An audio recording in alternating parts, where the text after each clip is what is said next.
Okay. But you can, that was a camera. Oh, no, it wasn't. Okay. Yeah. Okay. Okay, I'm here with Tavi Sin, right? Tavi Sin, S-I-N-N. Hi, Tavi. So good to see you here.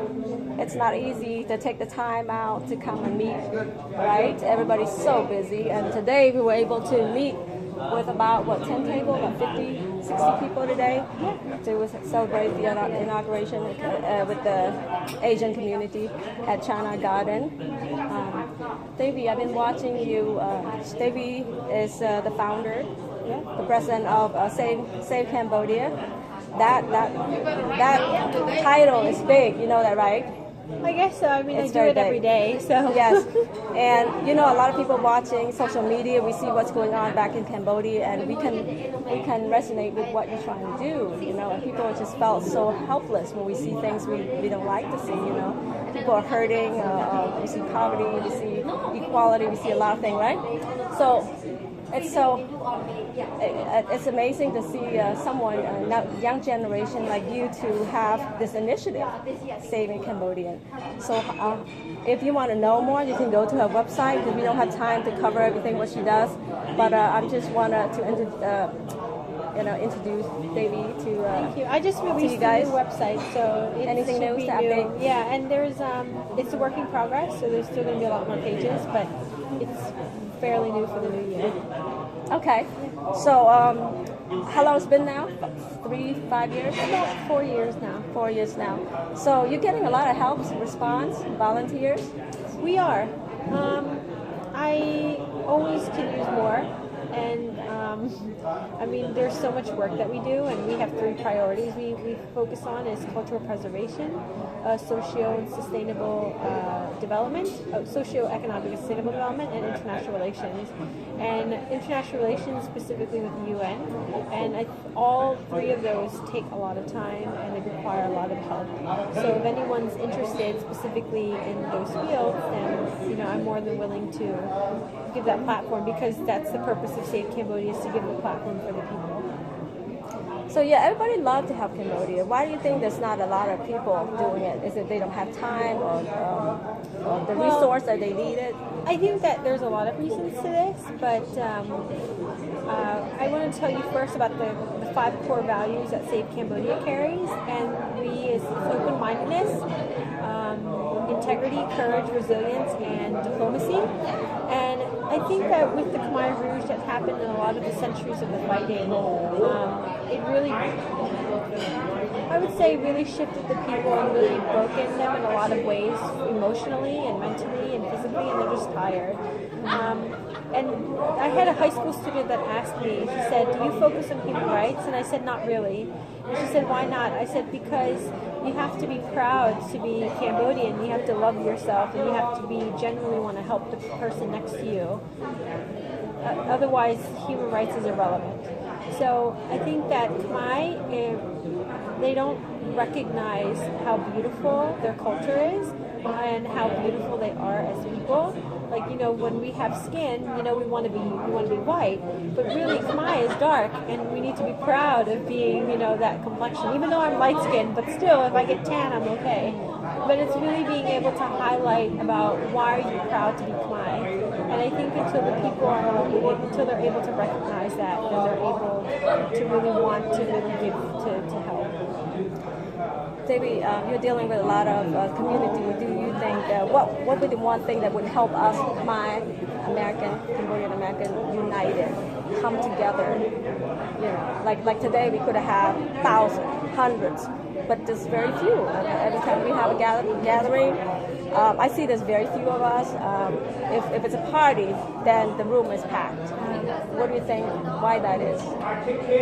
I mean, I think there's a lot of reasons to this, which should probably take a whole other conversation. Okay. But it really takes about genuineness, about really wanting to uplift the community and the people. So, for example, as as a leader or as somebody that is involved in community development, I really genuinely really care about the people, and I want to show and I want to really portray that and say, I'm doing this for you, but it can't run without you. And it doesn't matter of the expertise that you have, it doesn't matter what you have, it doesn't matter if you have money or you don't, because it's a place for you. And I really, in order for it to move, it's, you need to be involved in it, or your involvement is what will make it move. And I think that when we're doing the work, sometimes we become so focused that we forget that piece, that mission that we originally wanted to create, why we created. And I think it's about revisiting the purpose of why we are and being very down to earth with everybody else, so that sometimes people feel threatened, sometimes people feel that they are not good enough, sometimes people feel that people are being talked down to. And I think it's about that humbleness, that what we do, and really sharing about why it's important and why it benefits them, and making them feel that connection with us. One of the things that I learned in our community is we have the business community and we have the community leaders from different communities. And I've been volunteering since I was young, since I was like in my teenage years in 1980s. And I understand on the community side and the business side. The business people working really hard. They hardly have time for themselves and their own family. Okay, trying to make it work, right? Business is very tough, right? Business work, and you gotta go to school, you gotta learn new skills, you gotta network, spend a lot of time, energy, resources, and make a lot of sacrifices to be successful, And on the community side, they also work hard, but we seem to have a hard time connecting, because to me, like, okay, I understand both sides, because they want resource, they want funds, like, donation, fundraising. But the business side said, well, we can go get it together. We cannot go bring it and give to the community, because there's only so many organizations that we can donate to, and there's not enough people helping us in the business world. So I'm one of the public relations with PCI, Pacific Culture International. By the way, this is China Garden is the owner of China Garden is also the owner of the president and founder of Pacific Culture International, and they have like six, 7 businesses, and they're the owner of all those business, like investment group. They have seafood, they have restaurants, they have so many others. And I see other community have a lot of business going on, and I want our Cambodian community to take advantage of this resource opportunity that available to all of us. But we seem to have a hard time getting people to work together. People are just all about fundraising, and then for me, whatever works best, I'll support you. So how can we help you grow, save Cambodia? And that's the word that I'm very careful about, is about taking advantage of each other. Because,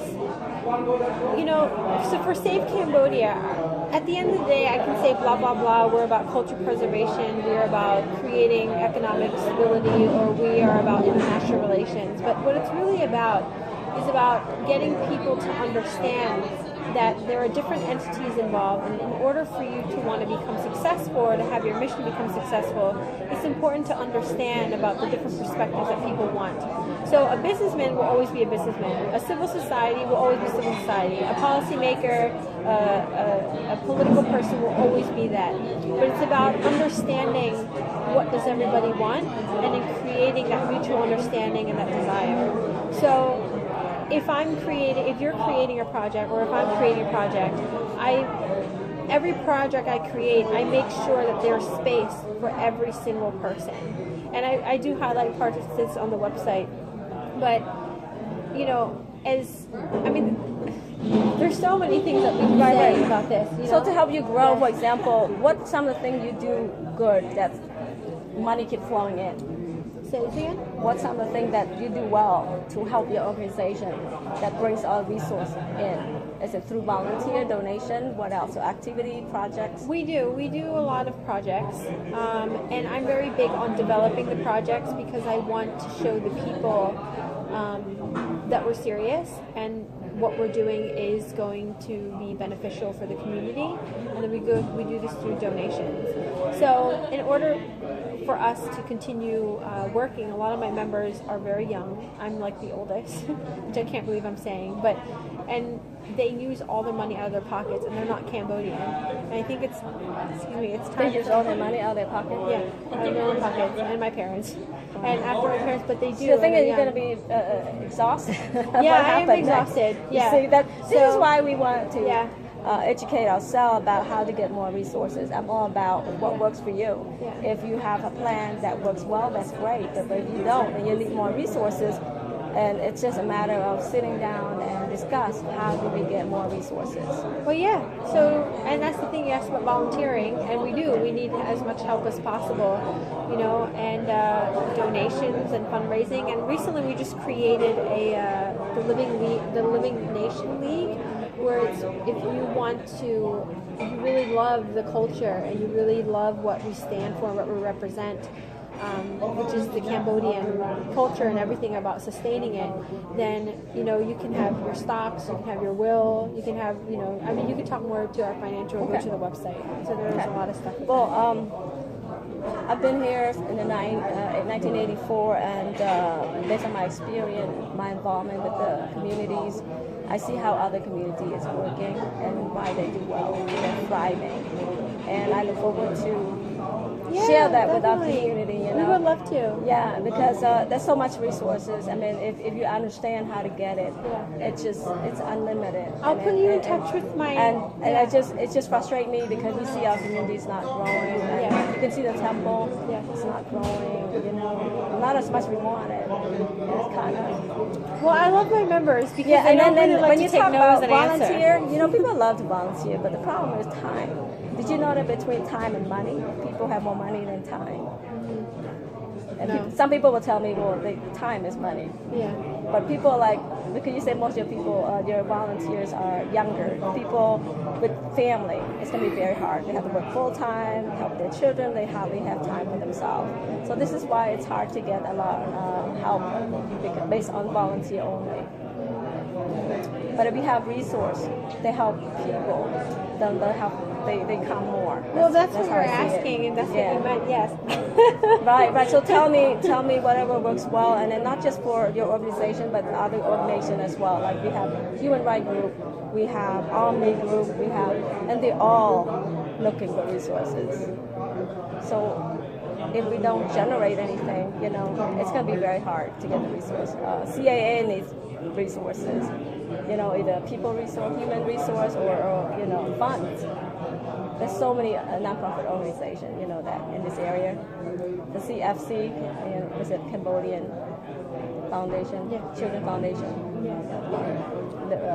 The children that live off the trash can, the landfill in Cambodia. That's one of the big organizations that Scott Neeson is doing. And then here we have so many in New Virginia, also in Finland. But hey, it's good talking to you.